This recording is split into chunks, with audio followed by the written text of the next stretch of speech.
Even the court's liberal justices had issues with the discrimination suit against Walmart.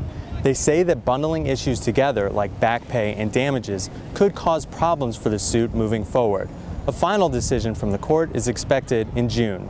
In Washington, I'm Jeremy Borden. The House vote today is considered to be politically risky.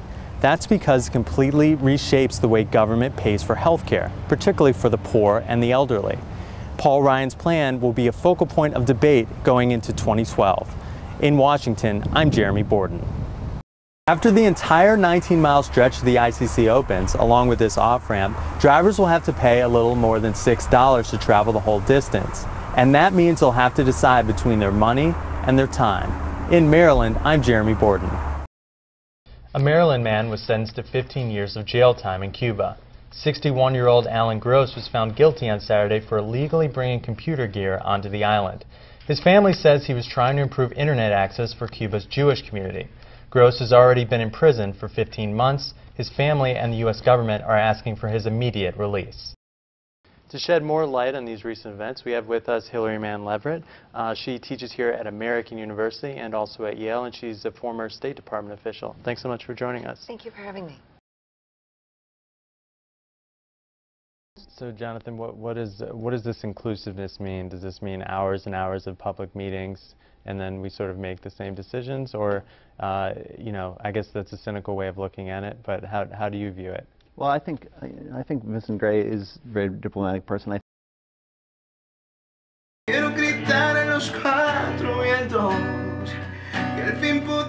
There's music and acting and laughter in between. Paso Nuevos is a bilingual arts program for high school students affiliated with Gala Hispanic Theater in Columbia Heights. They meet in the basement of the historic Tivoli Theater and learn about acting and themselves.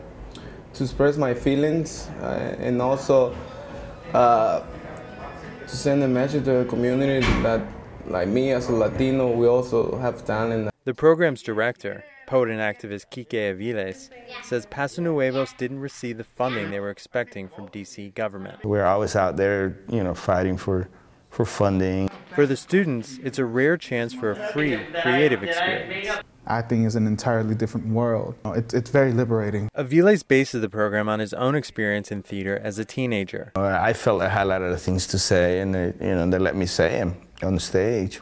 Quique doesn't call himself a mentor, but his students do. They say he's taught them a lot. Not only how to be an actress, but how to be myself. I'm more open-minded now, because I used to just think about me, myself, and I. Aviles, the program's director, came from a war-torn El Salvador in the late 1980s. But he found new dangers on D.C. streets, drugs like crack cocaine. He says art and theaters like this one saved his life. And that's why he says he'll do anything to keep programs like Paso Nuevos going. In Washington, I'm Jeremy Borden. It's not quite done, but Maryland's Intercounty Connector is open. Only the first section A is ready so far. But when it's finished, the 6-lane electronic toll road will connect Gaithersburg to I-95, cutting commute times in half. Many drivers are pleased. I think it's convenience. I think it's great. I test drive a few times the first week actually, and it takes me pretty fast to where I want to go. But the $2.5 billion project, one of the nation's costliest, has been fraught with controversy. It took 50 years full of studies and opposition and lawsuits and more studies and legal challenges and governors killing the project, and then to actually see it open and see cars riding on it is really awesome, and kind of was a great feeling that day, and it has been ever since. Not everyone is happy. Mike Vetri, who owns a house that looks at the high wall of the ICC barrier, says his home has plummeted in value. They've wiped out my property value.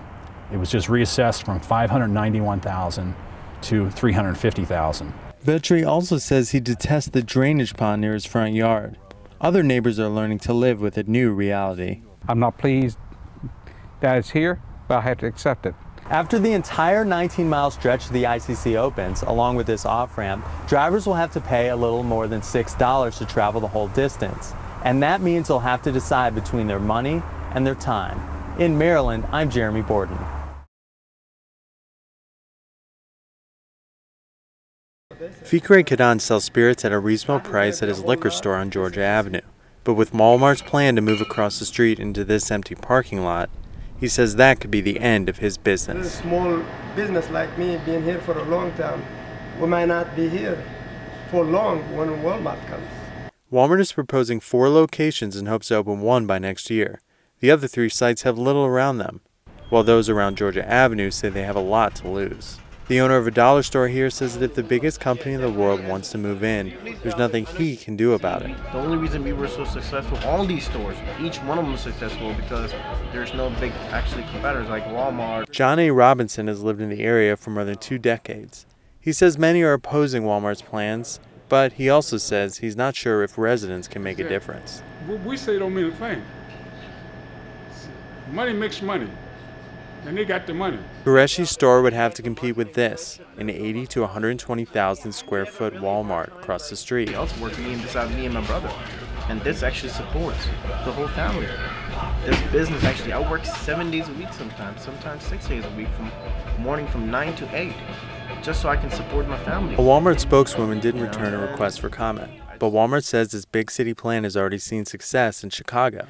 Walmart says it would create 1,200 full-time jobs in D.C. at around $12 per hour, while also bringing retail and grocery to parts of the city with few options. But the kinds of businesses drawn to Chicago aren't the kinds of small, independent businesses on Georgia Avenue. Walmart came in, we brought in Bank of America, we brought in Chase Bank, we brought in CVS, Aldi's, Menards, and we'll continue. Some in Washington are looking to fight. DJ Head Rock, a politically minded D.C. rapper, has joined forces with a grassroots group called the Walmart Free D.C. His music says it all. Livelihoods is about to take a thumping. You can't compete with the craftsmanship, low price to flip to undercut the market. On Georgia Avenue in Washington, I'm Jeremy Borden. Uptown, ain't that something? Small businesses, shop owners, hearts pumping, they know their livelihoods is about to take a thumping. You can't compete.